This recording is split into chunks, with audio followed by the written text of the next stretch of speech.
Welcome to the Spoiler Room, 8 weeks of Alfred Hitchcock. The next 8 episodes we will be covering some films that are known and not so known of Alfred Hitchcock's. We hope you enjoy the show and aren't too scared. If you do get scared, please pause the podcast, have a drink, come back and finish the podcast. Thank you and enjoy. Hello, my movie maniacs. Yes, here we are. We're getting deep into our 8 weeks of Hitchcock.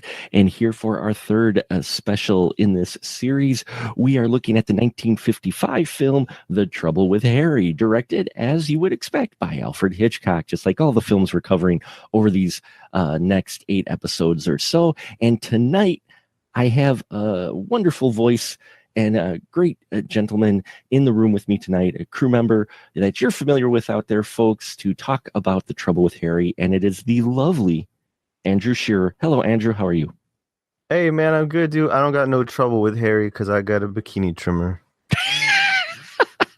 That's good. You use a trimmer instead of wax, huh? Nah, man, let's not get crazy. Yeah, wax is that, there's just some things you just got to go, no, I draw the line. So Nah, man, plus if you draw the line, it's gonna be crooked, right? I mean, it is, because you can't pull the wax off straight, but nah, it's not. But Trouble with Harry, 1955. And Andrew, you do it so well. Would you mind giving the synopsis of The Trouble with Harry? Oh, sure, man. Well, spoiler, the trouble with Harry is that he is dead. He's a dead body in the woods.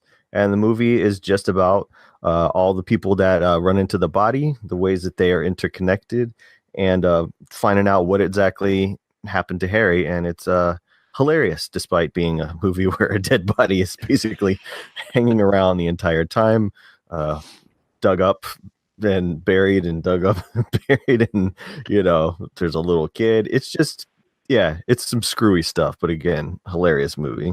Which is something you wouldn't exactly expect, I think, up to this point for Mr. Hitchcock, would you? I mean, because he had, Notorious. We talked recently about Rear Window, and now you get this black comedy. Yeah.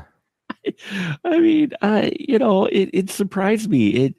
It's been a long time since I watched this film, but watching it again, I was like, wow, man. I'm like, this is, as you would kind of expect, this is really good Alfred Hitchcock, but this is just a straight up black comedy. This is something different than what people would associate with Mr. Hitchcock.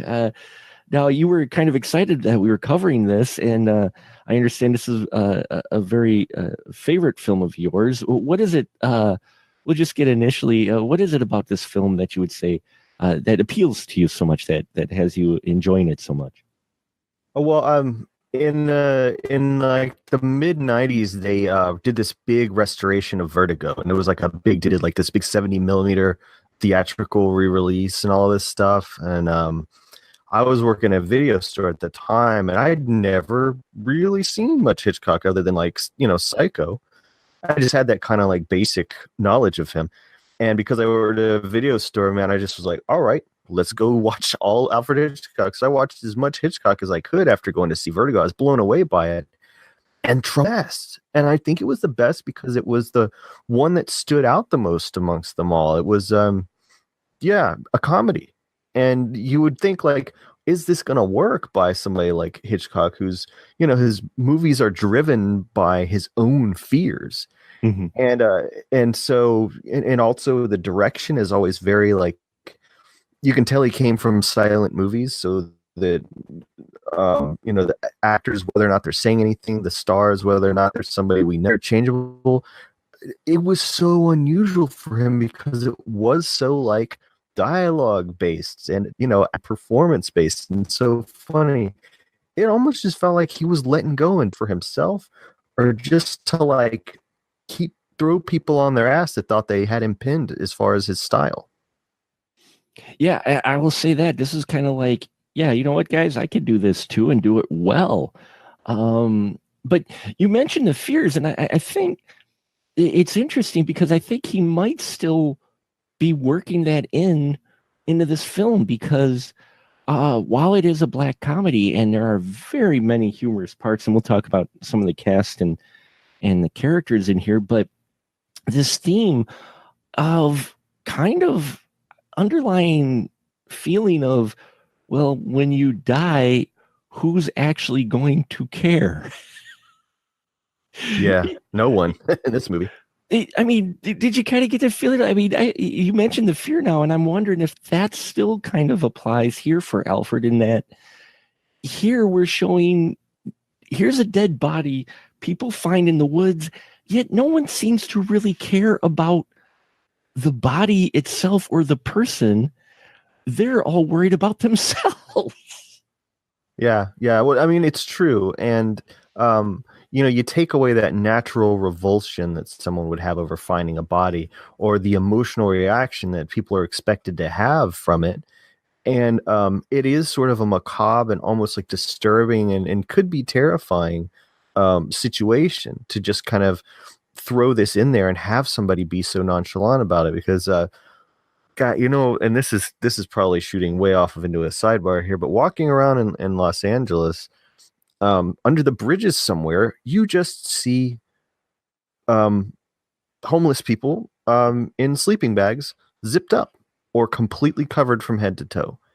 And people just are so used to them being there, you just walk past and you continue your conversation. Like the first time I ever saw that, I could not continue my conversation. I could not, because where I come from, yes, there are homeless, but they might be resting. They still look like they're alive. But these people, especially like early in the morning, if you walk past, it just looks like dead bodies zipped up. I'm saying, some body bags. Mm-hmm. And the idea of just walking past them it bothered me. It really did. And so I think you're right. I think there are some there definitely has to be some of his fears and peculiarities working its way through this. That's one thing that even if he decided to jump out of his normal tone and even genre, he's not going to avoid. It's an artist's marks are always there. Yeah, and I think they are definitely here. Plus, using this black comedy to show your tendency of human nature, because we have the first person who thinks he killed Harry. Yeah. Captain Elbert Wiles, played fantastically by Mr. Edmund Gwynn, who we're getting up on the holiday season. People should know that name. He thinks he shot him, but he doesn't seem that concerned about who he shot as much as what might happen to him. And then right after that, he gets visited by Mrs. Who is it? What's her name? Oh, Ivy Gravely. Oh, Gravely. What a great name, Gravely. Gravely. She is enamored with the captain, so much so that she's just like, oh, look, dead body. Yeah. These first two meetings, I mean, this really kind of gives you an idea of where this film is going, doesn't it? When you see these two having the conversation that they're having next to a dead body. Yeah, it's true. And when does the kid find him? Does a kid run across it first or after these guys? Actually the kid runs across it before, I think. Because I was gonna say I haven't seen it in a couple of years, but my main memory of Trouble with Harry is that great shot of Harry's feet, clearly a dead person or at least someone who's knocked out, and then the little boy with the fake gun standing in front of the body. Actually, I think I think the captain was first in finding him, but he hears the kid coming, and so he ducks, and then the kid shows up, and then the kid goes running away, and then we get the tramp showing up who steals takes the shoes. Takes so wrong. It was so wrong. I just loved it though, because he's like, looks around, takes the shoes, and then we get the doctor who's so into his book he trips over the body and ignores it. Then Artie, who is, by the way, played by Jerry Mathers, Um, The beaver. the beaver. He brings his mom, who is Shirley MacLaine, Yeah. introducing a young Shirley MacLaine, might I add, whose mom, and she's like, "Oh, look, it's Harry. Ah, he's dead. Hey, let's go get lemonade, Artie." Dude. That's the thing. That's what's so funny about this. The humor is understated. Like, no one reacts the way that you think they should. And it is outrageous, like, every single time. Because you're like, certainly someone is going to find this guy and scream and call the cops. But no one who sees that body screams and calls the cops. Hell, Marlowe shows up, who we have Sam Marlowe, played by John Forsythe. He shows up, he's an artist, and he draws the guy. Drawing the guy.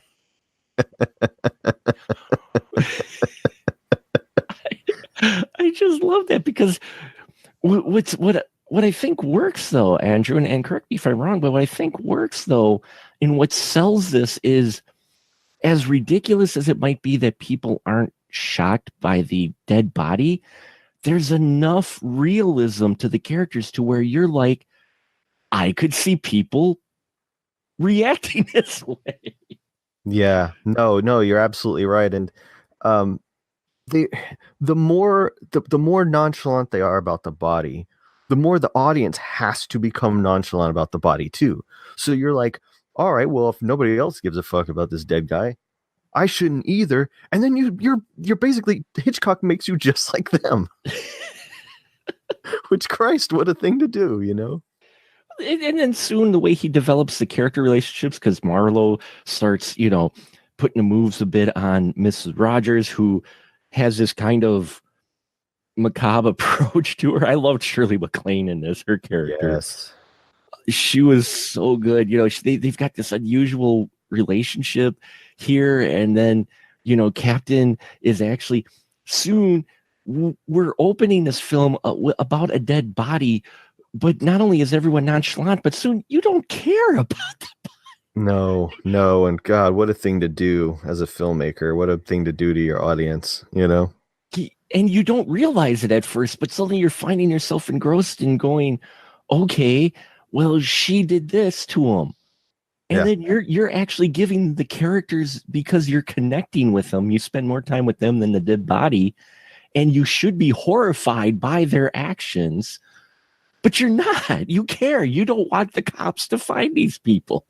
Yeah, and you also like, I think, what is Shirley MacLaine's character's name? I don't know. Jennifer Rogers. She's like, yeah, I hit him with the bottle. And you're thinking, all right, well, she murdered him. Nothing is done about this. No, for all you know, she's the one that killed him. He bled out or something, Yeah, but then you find out later from Miss Gravely that, well, this guy came at me thinking I was his wife and tried to pull me in the bushes twice. So I thunked him on the head with the sharp point of my heel. And I'm like, holy Jesus. Yeah. But she lets her think she killed him for a long time. Like the audience, I feel like for most of Trouble with Harry, I think for the most part, the audience thinks for a good long while that Jennifer, Shirley MacLaine, is the one that killed him. Yeah. And they play at that you really, just because of the way her character is. Again, we have a female character in a film that's in the 50s that is not your normal, what you're used to seeing in cinema, female character. I mean, Marlowe freaking comes up to her and drops a line, which I couldn't believe, going, wow, you're pretty. I'd like to paint you. I'd like to paint you nude. And he grabs her dress and he just pulls it up, and she is not shocked. She doesn't get offended. She just moves. In fact, she just puts up like, yeah, just brushes him off completely, like this such a strong female, like, you know what, I don't care if you're here or not. And you can tell she likes him, but at the same time she doesn't just go, you know. Yeah, she's not an idealized like femme fatale she's not the blonde, like she's not who you would associate with Hitchcock ingenue or leading lady. Mm-hmm. Necessarily, given his other films or his best known films. Right. But at the same time, she is still different than a lot of your 1950s ladies, because she is very grounded. She is strong. She's just like, oh yeah, I did this. It's just like, yeah, and she's not. You still like her, even though you're pretty sure she's the one that killed this guy. well, yeah, it makes you wonder, if she killed. It made you wonder for a while if she killed her first husband. Yeah. No. Yeah. God. She's just so matter of fact about everything. Yeah, that's it. That's what I was trying to look for the words for. Was that she's very matter of fact about things, especially when she just opens up and starts telling Marlowe her life story. And she's so confident and matter of fact and just telling the story straight out and being very bold, if you will, especially for that time, that you're just like, wow, maybe she did kill him, but then she did. And then, Marlowe, the artist who wants to help Ivy get the captain, she used, who I love that. Didn't you love how Gravely used the coming across the dead body and the captain trying to dispose of it? She, I thought, subtly used that to get a date with him. Oh, homie, she asks him out. Why? At the same time, when he finds that body, he's talking about, oh God, I killed him. Oh God, what have I done? All this stuff. She comes up and says, "What seems to be the trouble, Captain?" Like, sees a dead body, doesn't scream, doesn't freak out, doesn't run away. He doesn't like, hey, where you going, lady? You're seeing me do that. None of the stuff that happens in situations like this in movies. Yeah, they make a date, and they're both so giddy and happy. Dead ass body right under their feet. They don't care. It's Harry, poor Harry. dead body right there, and they're just, they're so stoked that it's just a sweet moment between these two old people. Dead body. Old people love is so adorable. Yes, plus dead body. Yeah, God. Plus dead body. Yeah. And she used the situation because she knew he was feeling a little guilty, and he wants to, appeal to her so she doesn't go running to the authorities because he's expecting her to, which she doesn't. And he's like, okay, yeah, I'll do a date, and they're like, yeah, sure. There's a part between in Act 3 near the end that I want to make sure I don't forget to talk about. Yeah, go ahead. A thing between the captain and Miss Gravely that I always wondered about Hitchcock, but I didn't necessarily, since we're kind of not necessarily there in the timeline of the movie. Just don't let me forget. No, we can talk about it now. I don't mind jumping around. Oh, okay. Yeah, there's a part where near the end where he just pops off with, what if I'm not this like big deal captain? Like, what if I not been around the world and shit? Like, would you still like me if I'd only been like so far as like what did he say? He's a tugboat captain. Yeah, he wasn't like some big, because the whole movie you're thinking this guy's been through war and all. You don't know, like everybody's got a lot of respect for him, and he's old, and he's he's got all this stuff around his house, nautical things. You don't question that he's been like he's done and seen a lot of things, because he talks about having done and seen a lot of things. But there's a moment where it's clear their relationship is probably going to take a step further. He stops and he's like, would you still like me if you fought? He's kind of confessing that he's really not 100% this big deal guy. Yep. And I can't remember how she reacts, but she seems to be like, okay. Yeah. Oh, she's fine with it. She didn't care. To me, that was just like, I later, at some point I found out that Hitchcock was a virgin when he got married, and his wife, who was, anyone who knows anything about Hitchcock knows how important she was to his movies, right? And how just like how much of a right arm she was with him. If that wasn't some sort of a reference to that being the only woman he'd ever had romantically in his life, mm-hmm. And his like maybe insecurities about that showing up on screen. I could see that. I could definitely see that. I think he could definitely be kind of using the captain as his voice. You kind of couldn't help but see that, because also he's an English guy, he's old, and this is very much a British humor kind of film, which we should also mention too, because this was not a hit movie in the United States by any stretch, but in but overseas it played. I know that the British loved it. I think it played for like a year or a year and a half in Europe, something like that. The French, of course, loved it as well. We know Truffaut loved it because Truffaut, Truffaut loved Hitchcock. But like, yeah, that part to me always, like, it made me think. Once I knew that about Hitchcock, when I went back to it, I remember seeing that and going like, oh shit, Alfred Hitchcock, you tell on yourself a little bit, you know? Because I mean, he's in all his movies. Like, you see him in cameos and stuff. But I feel like that was a moment where it was really, and of course you see him in like the weird ass fetishes and stuff like that too. But what movie was it when he made the Lady Be Blonde? Was that Vertigo? Yeah, I think so. God, that's got to be one of the most like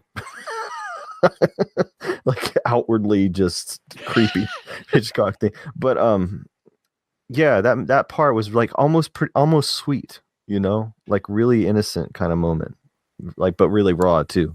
Oh yeah, it was unexpected, out of the blue, because of the way he portrayed this character throughout. But at the same time, at that point in the film, because that's near the end, you're just like, "Aw, we still like you, Captain." You know? Yeah, it's a revelation, just not the type that people I think were expecting from him. It's one of the many reasons why it's such a great film. Yeah, it just many, and you do. Glad you mentioned it, because it is. The humor in here is definitely British.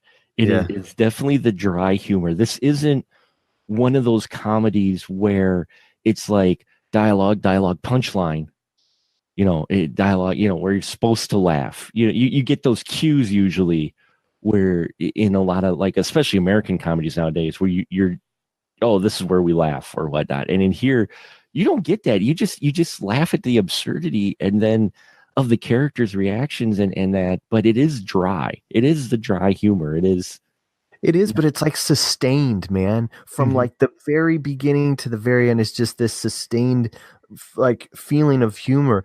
And so many like weird macabre moments throughout the whole thing. There's a part where the kid, like Marlo and Jennifer are talking out on the porch, and her kid runs up with this dead rabbit, and you're thinking like, here's another dead thing, right? And if they treat this dead man like nothing, for sure this rabbit's just gonna be, you know what I'm saying? They're not gonna, and they're having like, I don't know what they're having, like lunch or something together. They're drinking lemonade on the porch. He walks up with the dead rabbit. He walks up with the dead rabbit, and I think like he for some reason, like he ends up putting down the rabbit or giving somebody the rabbit, and he takes food instead, like as a trade or something. He trades I forgot exactly what it is that he trades, but he trades Marlo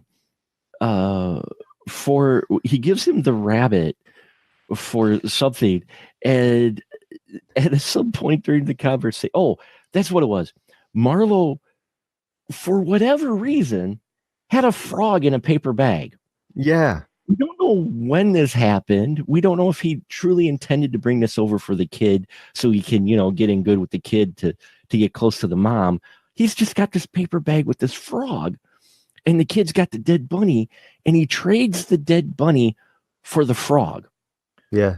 So now Marlo's got the rabbit. And then the kid gets into this wordplay with Marlo about yesterday and tomorrow, and today being tomorrow, yesterday. It's weird, but then it pays off later. It pays off because body.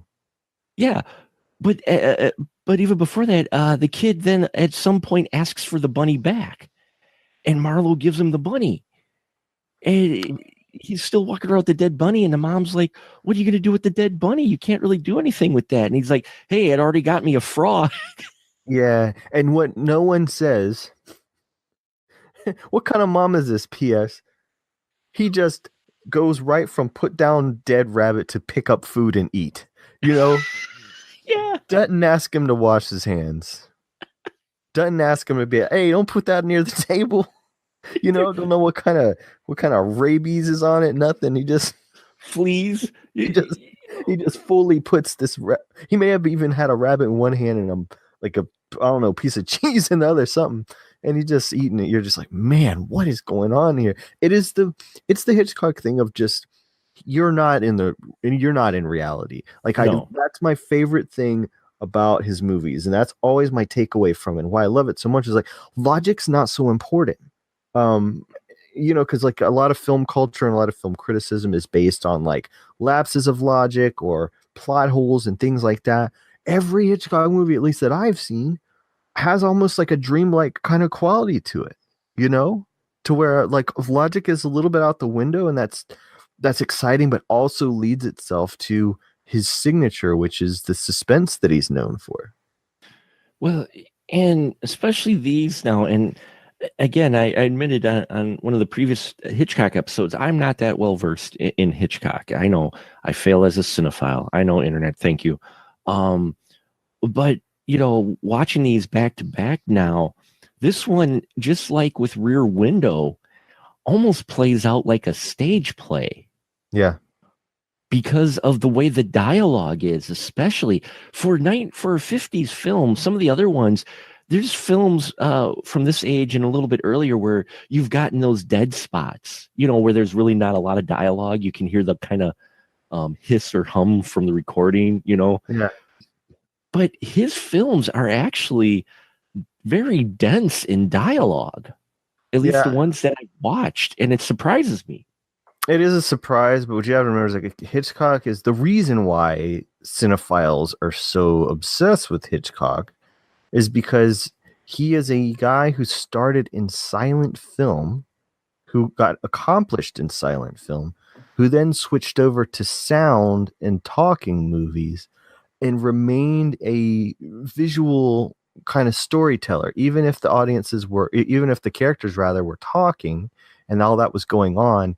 He maintained like a vice grip of control over everything at all times. At no moment did you ever feel like something was improvised or discussed or had input or that the actor changed anything. You always get this feeling of like this complete and total vision from this guy. And it's a fascinating career, I think. And I'm not super well versed in him either, to be quite honest. I don't revisit the movies that often, except this one. For some reason, this one just is a trip every single time. And I think it is because it is so talky and so different, but yet it just moves and moves and moves because the overarching thing of the movie is dead body, dead body, dead body. Is nothing going to happen? Are there going to be no consequences here? And P.S., how did he die? Right. Yeah. It's always a thing. He keeps that a mystery, and naturally, it always feels naturally, not forced, but it naturally, at some point, he reminds you, by the way, there's still a dead body here. And there is a guy looking for them. There is a guy on the case. Yeah. Yeah, he reminds you of that. So even in a black comedy, he gives a little bit of tension and a little bit of feeling of foreboding on things, because you're like, how is this gonna come to a head?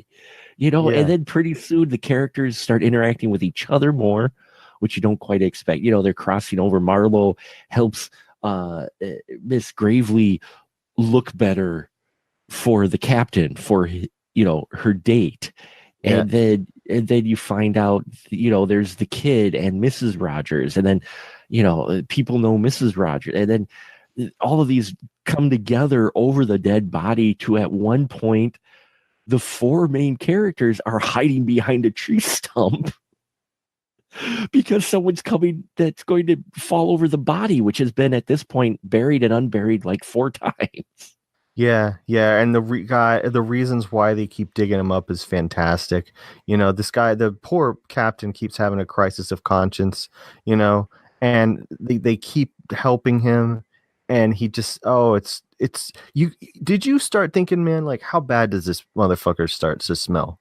Like, were you thinking about that, or is his arm off? No, I was thinking about, man, that body's got to be in some dire shape, some serious shape, because it's like the course of 2 days or whatnot. So he's got to be smelling, and he's just being unburied and buried and unburied again. And yeah, you're like sitting there going, whoo. Yeah, and the two biggest dumbasses in this movie, I think, are the sheriff and the doctor. Yes. Because the sheriff is just, he's like a sub Barney Fife type, he's not even like real. He's, I think, a deputy or something like that. He's just he's a deputy sheriff. He's not even in action. It's the kind of town where you figure like nothing ever happens. He's got one bullet in his pocket, just like Barney, if that, and he's acting like he's all, but nobody cares. Nobody believes him. And he's slow. He really is. And then, but the doctor's got to be my favorite character of the whole movie. Because he is so, I mean, a doctor's going to trip over a body while he's reading a book. You know what I'm saying? Like twice right away, you're going like, man, I do not want to, even if I got a cut, I'm not going to this motherfucker. But there's one part where they're talking about, they finally let the doctor know, and he gets to like examine Harry and everything. And he just seems like he's on some other planet, right? He does. He's like, he died of a seizure. That's all. I mean, and they lay out everything what happened, and he's just like, oh, this is the worst nightmare of my entire life, and he just goes home. Yeah. Homie just it's what's so great is like that great shot of the Harry's feet sticking out the tub. Because at a certain point they go like, all right, we're just gonna clean him up and we're gonna set him right back where we found him. Everything's just gonna be like, it's gonna be cool. This is after, like Mark said, a couple of days of him being dug up and moved around and all this shit. They decided just gonna put him in some clothes, get wash his clothes maybe. Yeah, they're because the doctor trips over like the third time. I think he trips over. He actually sees the dead body this time, and they just tell him, "Wow, he met an unfortunate accident." And the doctor's like, "Oh, yeah, I guess he kind of did." And they're like, "Well, can you examine him?" He's like, "Well, I got to get my bag." And they're like, "Okay, we'll take him to our house." And the doctor's just like, "Yeah, okay." Yeah. So they take him to this house, and then everybody's doing Harry's laundry, and all you see is Harry's feet sticking out from the bathtub. Yeah, man. And even the kid's like, hey, why is this guy in a tub? Right when the sheriff shows up, because the sheriff's he's doing some investigating. Finally, he shows up, and the kid's like, hey, what's that guy doing in the tub? He shouldn't be in the tub. And they push him out of the way, and they close the door. Yeah. It's like, even a simple film, because this film, the settings aren't that complicated. The setup, it's all dialogue and character, yet you do still get some of that nuance and subtlety that Alfred puts in his frames. Yeah. That shot is great because you got the cop standing right in the doorway next to the open door where you can see the feet of Harry, and you got the kid trying to talk, and you got all of that in one frame. And that's where the humor works. But it's not like slapping you over the face joke, but it's just naturally a humorous moment. Yeah, and it was great for him to take the piss out of the police too, because you think about the way the cops are in a lot of Hitchcock's films. They are like a really kind of an ominous presence, because one of Hitchcock's fears was of the police. Sure. It and that's that famous story about him when he was a kid. As punishment, getting locked up just temporarily, just to show him what it was like, and he that fucked him up forever. But it was neat to see them, a police character, compared to the way the cops are treated in other Hitchcock movies, to be just so so much of a non-entity. Like he's not really creating tension by being there, just mildly. So I don't think anyone ever thought he was going to figure it out, and everybody was going to go down. Yeah. It was great to see that him take the wind out of the sails of the cop a little bit, the bumbling, which you needed for a film like this. You didn't need the foreboding, serious cop character like we saw in, say, Rear Window or even Notorious. You needed a little bit more of a Keystone type Barney Fife character in this, and yet it still fit. It didn't feel like it was over-exaggerated, because this is a one-road town. Yeah. Trust me, living in the middle of Wisconsin, I've seen many a share of one-road towns. And so everything going in this film, it felt like, yeah, I could see this happening in a small town like this, Yeah. Oh God, how scary! Then that's their attitude toward death. Don't die in this town. don't, No one's gonna care about you. don't die in a small town. It's real easy to dispose of your body and make it disappear. And Yeah, they just nobody gives a damn. Trust me. And little kids also don't shake hands with them because they really just touch something dead and then they touch their ass and then they touch the cookie. Don't do it. touch their ass. But they touched a dead rabbit, yeah. Or homie was like 6 years old. Just I don't got to tell you. Yeah. Well, and and this is where people who have a history go to hide out, because you have that with Shirley MacLaine's character, Jennifer Rogers. Here, she was looking to escape her old life, so she went to this small town. You've got the tortured artist who he wants to sell his paintings, but he couldn't make it in New York, but he still acts kind of like he's in New York. He does, man. And how great is that ending, man, with that millionaire coming to buy those paintings? Because he shows up earlier in the movie. That's where Hitchcock's, right? That's where his cameo is, when there's that old dude. I believe so, yeah. Like being interested in the paintings, and they're just like, whatever. But then later he comes back and he's wanting to give Marlowe like a shitload of money for his paintings. Yeah. And we're talking 1954. So the fact that he's a millionaire, that's like money. Yeah. Homie's he's just got his checkbook open talking about, you tell him, be ridiculous as you want to. I want this art, Yeah. And the way he reacts to it is amazing. The film takes this suddenly, it goes from this macabre, dark comedy to a really sweet scene with what Marlowe does.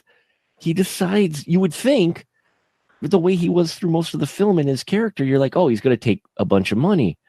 No, he ends up doing like a fulfilling of wishes for everyone in the small town.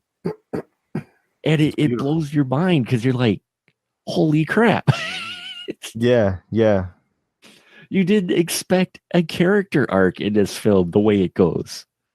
Yeah, it's a very sweet Capra-esque ending.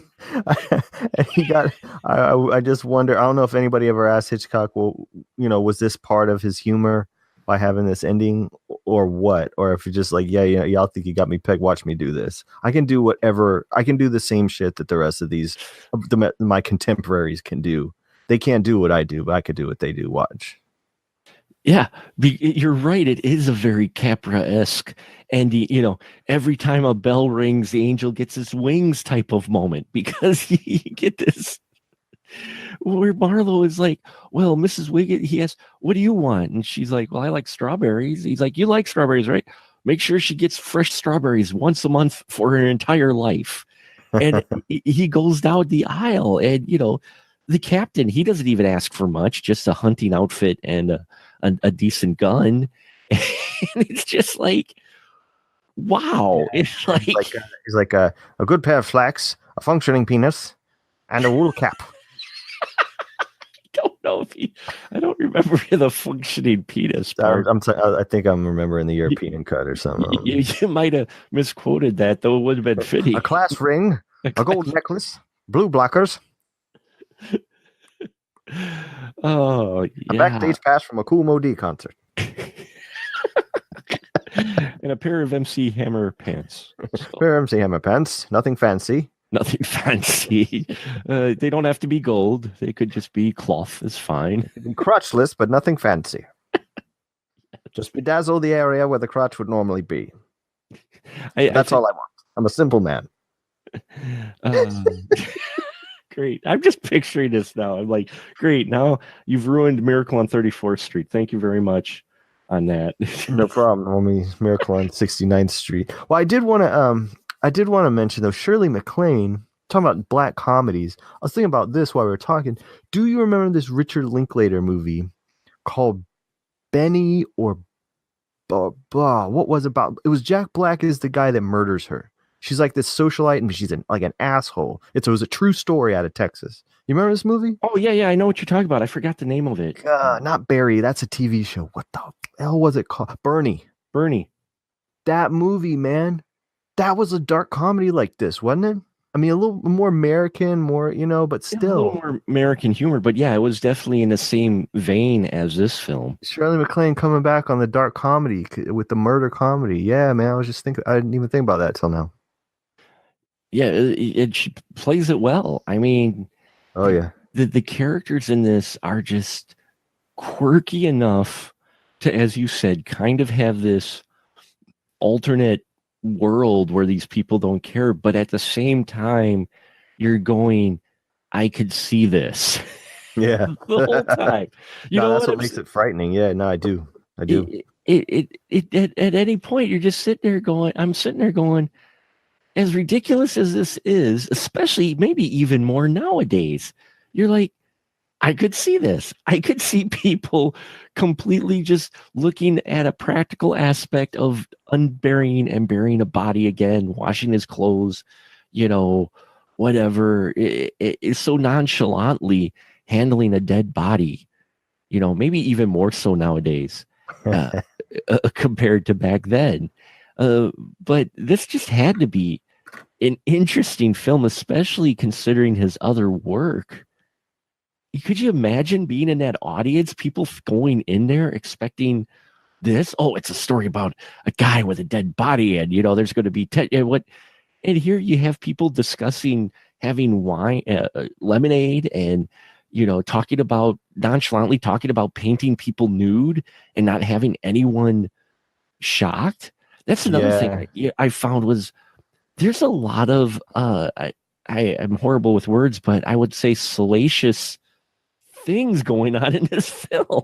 There is, man. I just honestly, the Americans just don't know what to do with it, because what we like, and you and me talk about this all the time, it's all about expectations going in. It's all about familiarity going in. It's all about brand going in with us. We're not like concept based. We're like brand based and now franchise based. So people going in to see Trouble with Harry are like, it's the master of suspense is what Hitchcock is. So it's kind of like with Shyamalan, that's why nobody's going to let him make any other kind of movie, because all they're going to be doing is looking for the twist when they look at one of his Shyamalan's movies, With Hitchcock, that's why this wasn't a success, because what was everybody expecting? A kind of suspense, right? Or whatever. But to me, this movie has... Actually, I'm going to have to get the freaking book. You give me a second? Yeah, sure. Okay. This is in, and I just don't want to misquote, this is in the book... talking about Truffaut earlier. This is a book called Hitchcock, Truffaut. They made a documentary about this book, but it's like almost every film nerd has this book. Hold on, I know where this is. The index actually is really handy for it because it tells you the subjects of that he's talking about, and then you find the page.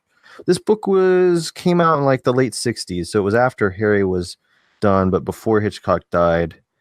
Francois Truffaut, of course, a famous director of great French films like The 400 Blows, I think was his. I love that movie. Yeah. Love that movie. But he was, part of French New Wave and stuff. He came to America to have an interview with Hitchcock, and basically trying to get people to kind of get to know him and disprove some of the things that some of the misconceptions about. Let me read this part, man, because this is something me and you actually talk about a lot. Yeah, go ahead. Truffaut asks, I'd like to have your definition of the difference between suspense and surprise. Here's what Hitchcock said. This is rad. He says, there's a distinct difference between suspense and surprise, and yet many pictures continually confuse the two, and I'll explain what I mean.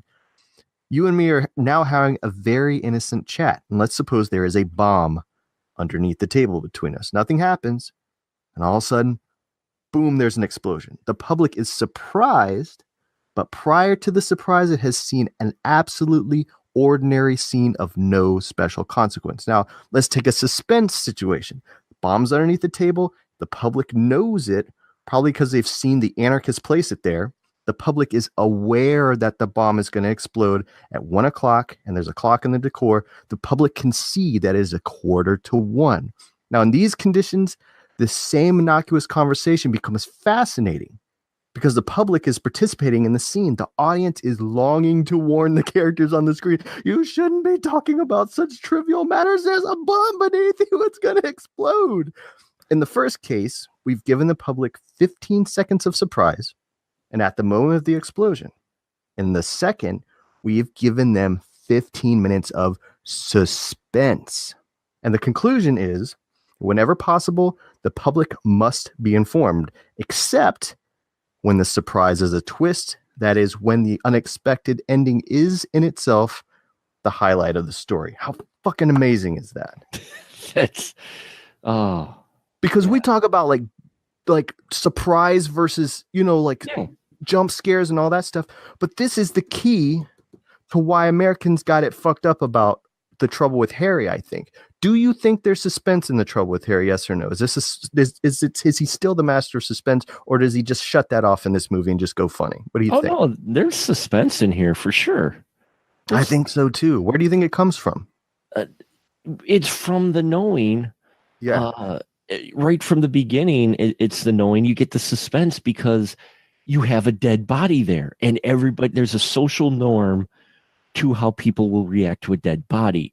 And the captain's fears are grounded in reality. No, he was an accident, but people are going to blame him. They're going to think he's guilty. So there's this suspense. Well, and then you find out, well, Mrs. Jennifer Rogers was his wife, and her first husband died mysteriously, and she ended up getting into a relationship she didn't like, and she admitted that she hit him over the head. Maybe she's kind of a black widow. And so then there's that suspense. And then even though he's bumbling, you still get the suspense of the sheriff, because you have the sheriff on the phone at that one scene, or the sheriff's deputy, who sees the drawing that Marlowe did of the dead face. And then we cut away to them nonchalantly and casually and with no haste, just washing Harry's clothes. And the audience knows, okay, the deputy knows he's going to come. Yeah. And there's the tension there. There's the suspense there, because you're like, and then they did that whole thing with the door gimmick where the closet door kept opening. And that was so scary, but they didn't play it that way. And that Bernard Herrmann, P.S., this was his first movie with Bernard Herrmann doing the music. Oh, I love the music. I love Bernard Herrmann, and it's so fitting in here. And you get the sheriff, he shows up at the home, and so Marlowe's leaning against the door that opens, and you think the dead body's behind the door. Yeah. So you have that suspense. So even though it's a black comedy, you get these Alfred Hitchcock suspenseful moments, because you're like, oh no.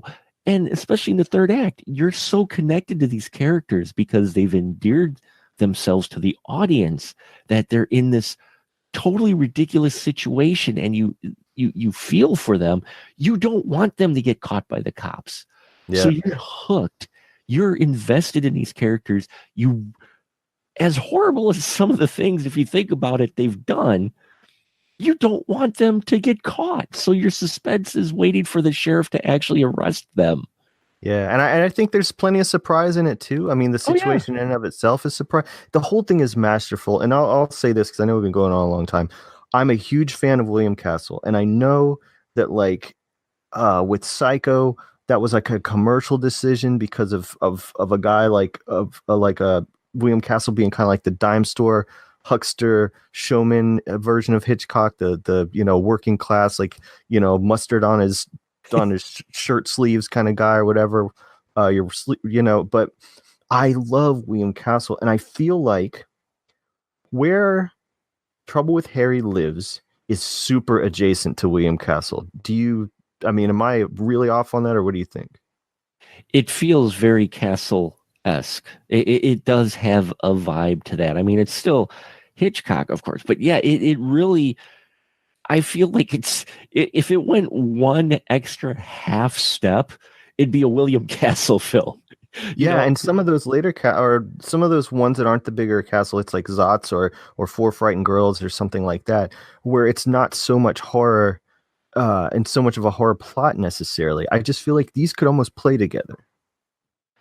Oh, they work well, I think, because this is enough of a little bit of departure from what people are used to for Hitchcock, and the tone and the way it plays out. You could see this as a double feature with it. Yeah, surprise and suspense, man. These guys, masterful. But I really think, I really think that's why this is my favorite. because it's so different from his other movies, and it has so much in common with a lot of stuff from this era that I enjoy. Yeah, I'd agree that I could definitely see it in that boat, and it's one I sat there after I got done watching. I'm like, I could definitely see watching this again because I was just so fascinated by the way it plays out, and the Yeah, way and he directs this film. yeah, and you know, a lot of people like North by Northwest because of how funny it is and about that bouncy dialogue and all this stuff. But that's mostly Cary Grant Yeah, doing Cary Grant. Um, this movie, I feel like everybody is like that. The dialogue is just like nonstop, sharp, witty, funny, just ridiculous. And the innuendos and things like that we were talking about. So to me, this is just all around the best. It's the greatest. And it wouldn't surprise me to find out if this wasn't one of Hitchcock's favorites of his own work. I I wouldn't doubt it from what some things I've read, especially recently on Hitchcock. I could definitely see this being one of his favorites, only straight up because of it's a departure, and he just it feels like he's really having fun with this film. And also it is yet another Hitchcock film you look at and you go, if you look at the modern filmmakers, the ones that have become successful, you could see things they've borrowed from Hitchcock. Yeah. Oh, all over the place. He just, if people wonder, like, what's the angle? What's the big deal about Alfred Hitchcock? Look how long we've talked about this silly ass movie, Mm-hmm. There's just so much more going on, and you don't have to dig for it. It's there. You just have to, like, reckon with it, Oh yeah, it's on the surface. It's not like this is something that we're really, trying to search for. It's very easily seen. And it was funny with the dialogue. And yeah, we'll wrap it up here because this is a dark comedy we've talked almost an hour for. But and I'm not saying at all he's at that level, but you can see if people are fans of Tarantino at all, with the way he's handled his earlier work, the way he handled dialogue, watch The Trouble with Harry and see how dialogue is handled here. Yeah. And you can't tell me that didn't have some influence in Tarantino's writing, especially his earlier stuff, because the way his dialogue plays out too, the dialogue in Trouble with Harry, again, another one you feel could be a play, because it all hinges on the characters and their interaction with each other. And that dialogue really just will fascinate you. It fascinated me because I'm just like, you get a simple scene between Marlowe and Jennifer, and you're just sitting there and you're just captured in this conversation. Yeah, well, I mean, you could compare it definitely to the death of Marvin in Pulp Fiction, which, among many other moments in the movie, the characters just feel like there's a story happening, there's a situation happening, and they're there talking over it. They're kind of not even there, They're not on the same, like, plane as what else is going on. They're there to talk and to say these words, and it takes kind of the horror out of the moment. Yeah, it does. It's another aspect of it and I keep going back to this, but just because it was a film he released a year prior, I think only a year prior in 1954 or whatever, Rear Window.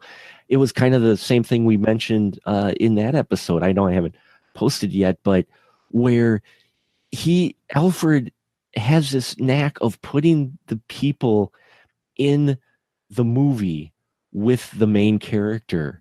He does it in almost all his stuff. And Rear Window, he takes you on a little voyeuristic trip through the different windows that the main character, Jeffries, is looking at before you ever meet Jeffries. So you're him. In this one, you see the dead body.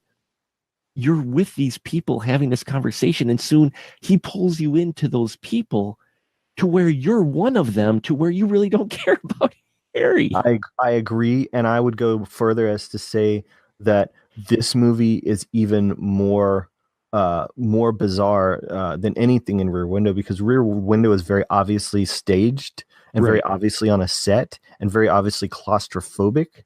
All this crazy shit is happening that we've been talking about just in a normal, just like sleepy little town, very beautiful, like Vermont, I think it was, or something like that, even though I know they they had some weather and had to build a lot of those sets out of, to mimic some of the areas that they were. But it's all happening in this little open spaces, nice houses. Beautiful countryside. Beautiful countryside and scenery. You get the scene where the four of them, Captain and Marlowe and the two ladies, they're just walking down the country path with the shovels, and there's some lighter music playing, and you're just like, da da da. We just buried this. To me, it's more twisted because of that. Yes. It's far more twisted because of that. So, yeah, I think we'll wrap it up tonight. But Trouble with Harry, I could see why. It's your favorite Hitchcock, because it not only is it a departure, yet it still has his classic style, yet it is different from so much of his other work that it's a little refreshing break to where you're just like, and I think, and my final thought is, this is a film where he knows what he's making and he's letting you relax, allowing you to be a little, enjoy kind of the ridiculousness of the situation and saying it's okay.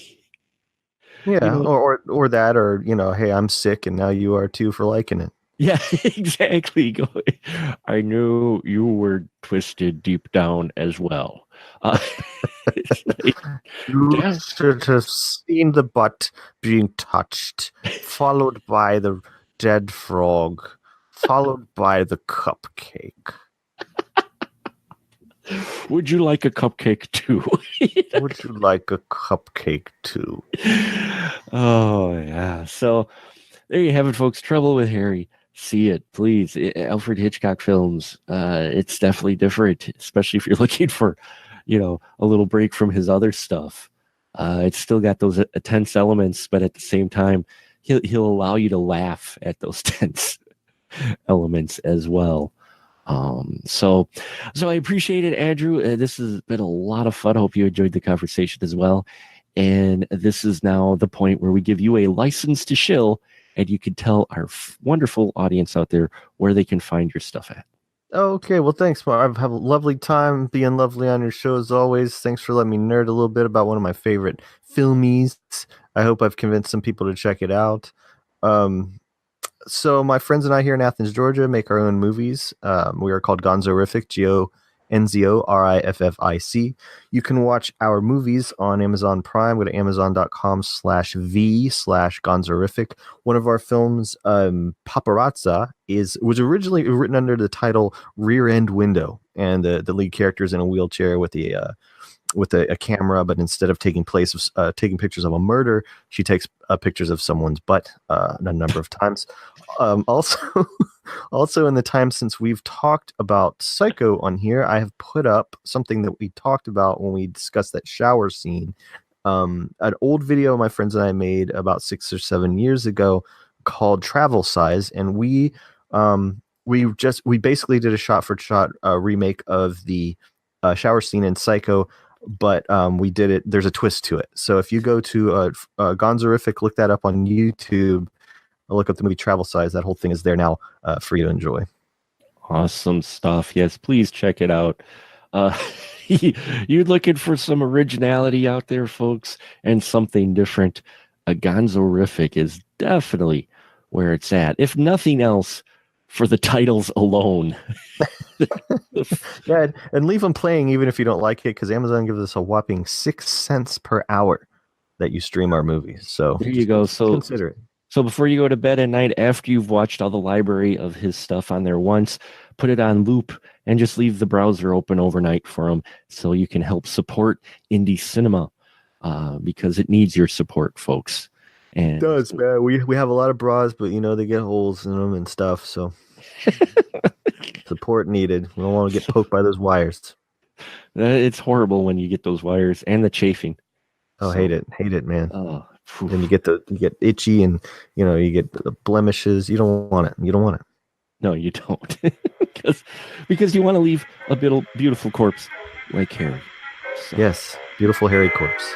Beautiful hairy corpse. Good night, everyone. Oh my God. Oh, now I'm picturing hairy corpses. So It's All fine. fur, The hair, what keeps growing after the body? hair, and Your body. fingernails. Yeah. Hair, fingernails. But before you, like, if you get older, you stop growing, but the nose and the balls continue. What is it? You know what I'm saying? Like, you ever heard about that? Fingernails and hair are supposed to grow. I don't know about the nose and the No, I'm balls. talking about before you're dead. Like when you get old, like you don't get no more taller.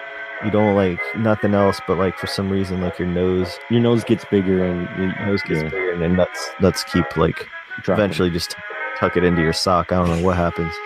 Yeah, right. You wrap them around your waist. Yeah. Throw them over your shoulder like a continental soldier. Over your shoulder boulder holders? No, just kidding. Something like that. Yeah, I get a bra for my bean bags. Please. Grandpa, what are you wearing in your pants? A bra? It's the only way I can get decent support. I'll teach you about it someday, son. Don't worry, you'll get old too. You'll get old too if you're lucky. So don't step on that, by the way.